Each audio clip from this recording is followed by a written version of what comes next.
Hello fellow model railroaders, YouTubers, steel mill modelers, and modelers in general. If you model an HO scale, particularly steel mill, I'm going to show you how you can make these very cool, very easy ingot molds, round ingot molds. For months, I had been trying to figure out how to make these. There was a guy from the UK who shared a picture years ago, and he had one lone huge ingot on its own freight car. I mean, it was a very big ingot, and I admired the craftsmanship of his model because it looked really real. So I finally figured out how he did it, but mine is a little bit different. He used a file to cut the grooves inside here. I found something easier yesterday. You'll need a couple things once again. And one of the main things is you're going to need some 1/2 inch and 3/4 inch pipe, PVC pipe. Real easy to get a hold of. The next thing is this brand of K-Pod coffee, or K-Cup coffee. If you own a Keurig, you know what this is. If you don't own a Keurig, you're really missing out on good coffee. This, I didn't care for it. But it's not about what's in there, it's what the containers are made out of. The containers are made out of a corrugated K-cup. So this is the only brand I've found so far that has this. So what you want to do is, after you drink the coffee, I prefer Folgers 1870 myself, discard the coffee and the bag from the K-cup. Then what you're going to do, you're going to take scissors and you're going to try to carefully cut out around the ridge of the K-cup.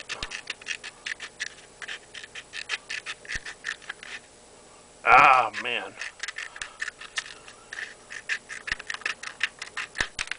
And kind of something sort of. And you can just cut straight down because you're going to discard this anyway. And then cut the bottom out like so. Trying to do as close to the edge as you can. You're going to have to trim this down anyway, so it really doesn't matter. Alright, now you have your corrugation, you got to make the rest of it. I went ahead and made a few of these. I had to use this blue poster goop to pack around the sides because this concaved. It goes from this angle and then it concaves in on itself down here. So I use this poster stuff as not only a binder, but to make it form the shape that I want at the bottom of the ingot. You know, the real cool thing, if you ordered State Tool and Die ingot molds, you also get these little nubs right here. You get square nubs and you get these little rounded nubs for your ingot molds. And I saved these for future reference. I'm glad I did, because that's what really got me going on this project. Now, like I said, you're going to need a piece of 1/2 inch pipe and a piece of 3/4 inch pipe. And if I could find a piece of 1 inch pipe, or 3/4, or 1 inch, I'd be making more of these molds. The easiest way I found to cut these, you can cut them with a saw, but if you got one of these handy dandy little pipe cutters, this is the way to go. Ah, it wants to be difficult. That's fine. Let me get my difficult tool here. And then just cut off. These ingots are 8 scale feet, and they are this big in millimeter. Hopefully the camera can pan in on that. That's how big they are.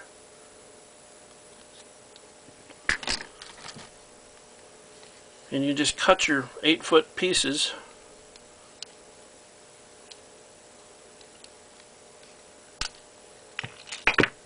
Cha-ja!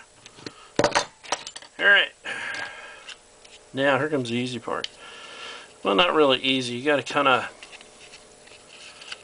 curve it in a little bit, see what size you're going to need, and just guesstimate, really. That's how I did this. I just guesstimated it. Let's see if I'm right or wrong. You can make 2 of these out of this. I bet you I'm wrong.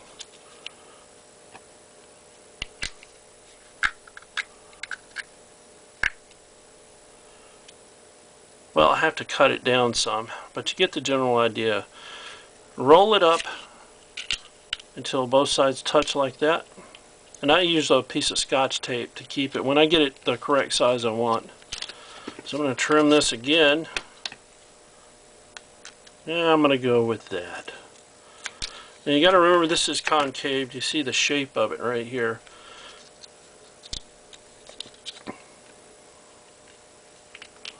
And eventually you get it right.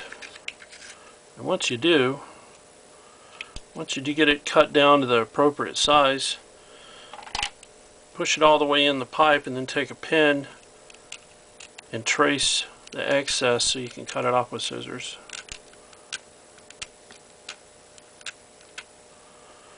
Once you do that, gives you a somewhat of a line. I'll try to cut it straight. I highly doubt it.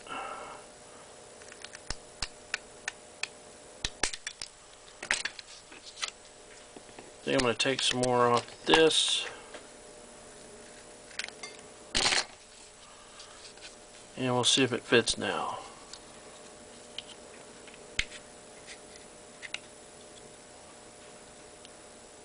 Almost.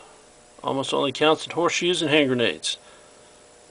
Well, you get the general idea though. That's what you want to try to do. You want to try to cut it to where it fits and each side lines up with one another. And once you do that, you take the stake tool and die lugs, or you can make your own, whatever you got on hand, and glue them approximately this far down on this. I don't know what that is. We kind of got to just guesstimate it, because these are all about set the same. That's why I use this tool. It sets great heights. Once you get back to this, once you do that, you hit it with Krylon Camo Brown. And after you paint the inside and outside of this ingot mold, then you take nutmeg, acrylic nutmeg, and lightly brush the outside to give it a rusting effect. And then again, I used the Folk Art metallic gunmetal, again here to the top, to make some spillage. But if you want to make round ingot molds, here's a simple way to do it out of PVC pipe and a K-cup from Mauds Coffee. So I got one more of these, and I'm trying to make a couple of these different sizes so I can just cast these in resin and just pump these models out to where I don't have to make each individual one. That's the purpose of this. So I have 3 of these, all the same, and 2 of these big ones, all the same. Discovered this yesterday. I've been trying for months and months and months to figure out how to cut these fluted edges inside the pipe, and I tried yesterday with a file and a saw, and that didn't work out good.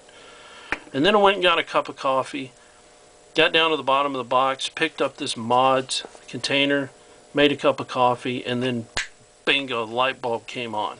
Perfect. And it worked out great. So I'm just passing that on to the rest of you guys. Hope you guys are having a good day. God bless, and I'm out. Bye.